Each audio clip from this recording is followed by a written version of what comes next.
Now, before I get into this review of Shadow House, episode 3, I just want to say I felt a little disappointed the other day. Um, have you ever heard of this awesome YouTuber named Ginka, where all he does now is do seasonal anime rundowns of what's hot this season? That's all he does.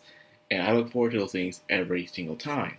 But lately they have been kind of disappointing because he feel like he talks about certain ones for too long, to the point that it overshadows others that could actually use a boost. But that's his videos, he do whatever he wants with it. However, I was at least hoping he would mention Shadow House. He did mention Shadow House, and I was looking forward to, like, come on, man, you gotta talk about Shadow House. This anime can use all the exposure it can get, and if you were to talk about it, I don't know, maybe he didn't see it, maybe it didn't catch his attention. No one told him about it. Heck, even Chibi is talking about Shadow House, but yeah, again, I don't see anyone else really talking about it. So that's why I fear that this show might actually end up being not noticeable in America. That is, if that's the case, I'm hoping it'll get noticeable at least in Japan, so we can at least get another season. Because Shadow House is really good, and we haven't had something like this in a good long time. So if it only ends for only one season, that would suck. It would really suck. That's why I'm hoping for, more exposure. People, come on, someone. Besides me and Chibi, we're the only ones talking about the show. I guess others are probably talking about the show, but we need some actual noticeable people. But oh well, that's just my little pet peeve. Now, let's get on with the actual show. Now, to be honest with you, when I'm watching Shadow House, it makes me feel like this could have been an RPG maker game, a horror art, one of those RPG maker games that was booming back in the day when YouTube was all about let's plays and stuff. That's what I feel like Shadow House could have been. You play as Emiko, you're in the room, you travel outside the room, you're slowly understanding the mysteries of the mansion, and then at the end of the day, you write in your diary. And each day, as you learn more and more, things start to become a little twisted as the game goes on. This really feel like it could have been a video game. If you wanted to, it could have been an awesome video game. And I bet a lot of people would have played it back then. I'm not sure now, but a lot of people would have played it. Well, anyways, of that little thing I was thinking of. Now let's actually get into the actual show. So she had her house tour.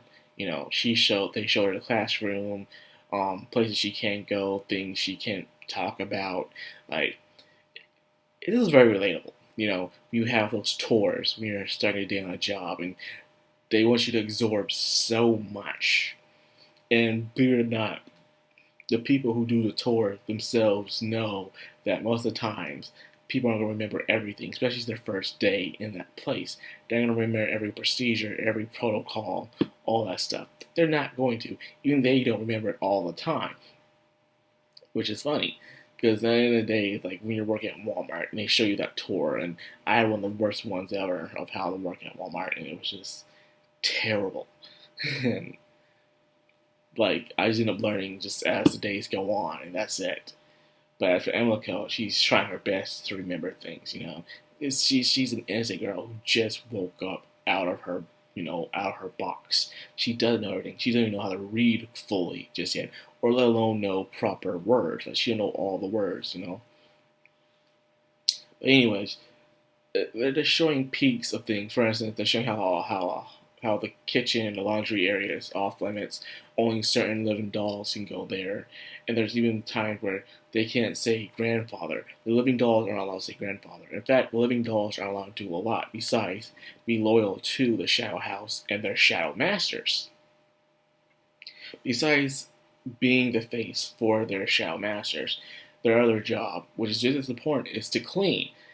And this episode shows how important cleaning is.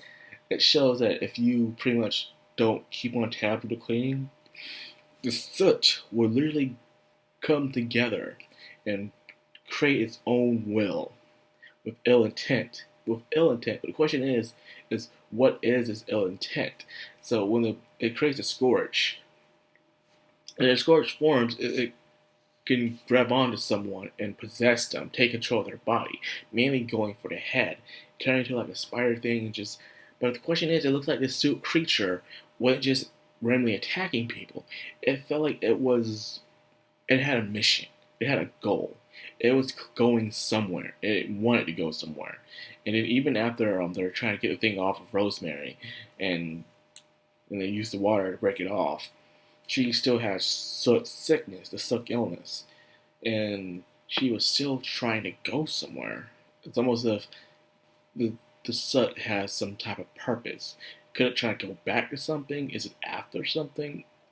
I don't know, but because they haven't fully, even in the books, go fully into the suck illness itself, but there's more to it. But it's when one has soot inside their body and it's almost as being controlled or something. The only way to get rid of it is to drink lots and lots of water. I mean lots of water. Drink so much water to the point you feel like you're about to throw up and you don't want to drink water ever again, even though you have to. That's how it feels like when you have the soot illness, which you don't want. You definitely don't want. So, Kate. So Emiko is slowly understanding things throughout the house, bit by bit. And as you notice, her mind keeps wandering off. Where she keeps thinking about other things, but they keep telling just focus only on being a service towards the Shadow House and the Shadow Masters. So this is a form of mind control / manipulation. They keep the mind of the children, but they let the children have their bodies. It's taking away their free, God-given will. And that's the reason why the living dolls are so, into it. The question is how they're able to keep this up for so long. How are they able to keep even up to the adult-like living dolls to be so loyal to the Shadow Masters? I'm pretty sure Emiko isn't the first one to think outside the box. There has to be others. But the question is how to keep these people from, doing that. And there's also those who failed the upcoming debut, which they're also talking about. Everyone's talking about the debut. The debut is coming up. And it seems like the Shadow Masters at a young age aren't allowed to be outside of their rooms unless they complete the debut. They complete the debut, I guess, is like as a trial of adulthood, and they pass it, they are allowed to go outside, and then the doll gets a suit that helps them, that only focuses only on the face, so they can, intimidate, act just like their master. That explains like how Rosemary herself was acting, or was it Maya? I think it was Rosemary. I can't remember if Maya or Rosemary. It was one of those two from the last episode where they're acting mean, but it was actually the masters. I think it was Mia. Yeah, it was Mia. And it was Mia whose emotions was not going through her. It was her master's emotions. That explains a lot. Now, that being said, the debut is coming up, and it seems like one of the people have to really not just having kids go through a trial, but also put on a show for the Grand Masters. So it's not just a trial, it's also entertainment for some people, which is a bad thing, meaning there will be some very dirty tricks and foul play to be ahead.